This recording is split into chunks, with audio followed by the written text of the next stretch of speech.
Саламатсыздар ма? Мен Раманқұл Аманұлы, Шымкент қаласындағы ауыл партиясының байқаушылардың тренерімін, үйлестірушісімін.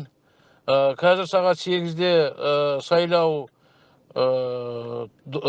дауыс беру тоқтатылады. Содан кейін заңға сәйкес Қазақстан Республикасының конституционный сайлау жөнінде заңға сәйкес сайлау комиссиясы есептеуді бірден бастау керек, бірденен.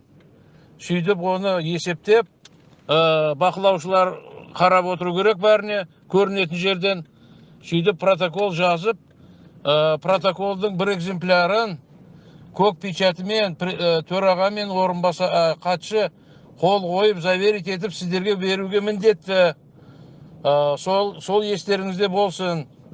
Бірінші журналды есептейді, одан кейін барып келмеген кісілердің бюллетендерін шетін қырқады, одан кейін барып кішкентай жәшікті ашып соны есептейді, кейін үлкен жәшікті ашып оны есептейді.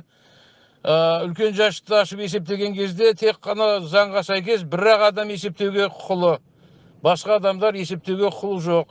Сайлау комиссиясының мүшелерінде хатшыдан басқа ешқайсында қолында ручка болмау керек.